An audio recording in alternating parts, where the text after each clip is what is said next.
Okay, so for blending, you would want to start with like 2 to 3 colors. I'm going to start with a yellow. And for this, you can use the side stroke, but you can also just use cross hatching. I am recording, yep.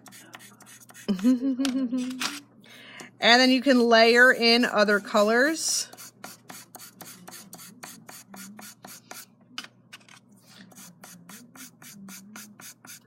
Okay, and then you can use your finger to blend those colors.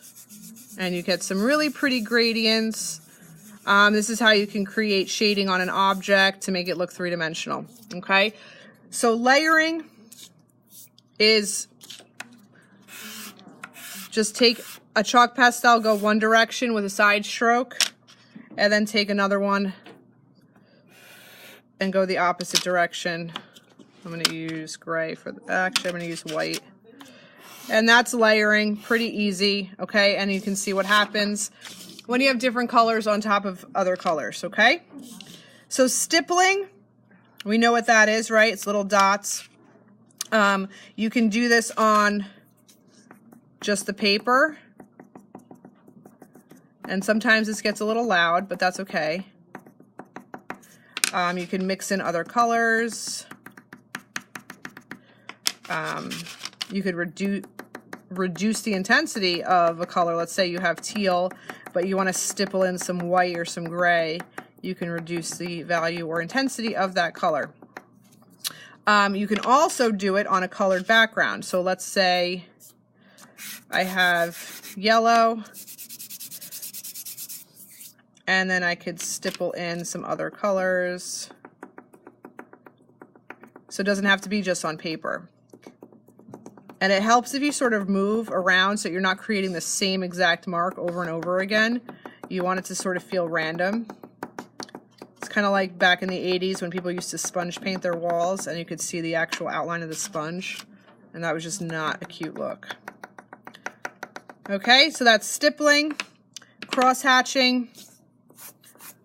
It's those lines, right? And you can build up value that way. You can also mix colors that way. Okay, so that's cross hatching. You can also do it over something you've already colored. And it might look something like that, okay? And those are complementary colors, so that would be reducing the intensity, right? So different strokes, marks, you can use the shape of the pastel to your advantage. So yes, it's a little square. So if you want to color in a large area, hold it on its side and you get a larger, broader stroke, right? You can also use the edges to do some cool things. Okay, and then also the points. And depending on how hard you press, you're going to get different thicknesses of lines, okay? Scumbling is your random marks, you know, stuff like this. And again, you can blend in other colors. But here you can see that the white is sort of blending with the teal, right? But I'm not doing that with my finger. It's just because of the layering process. But the marks are random and loose. And this is really helpful for creating different textures. So like that's like the feathering. You could do stuff like this. So this would be some different marks you can make. Okay. And that creates some nice effects as well. Any questions on this?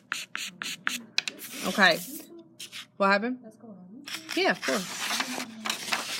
I'm trying to get famous.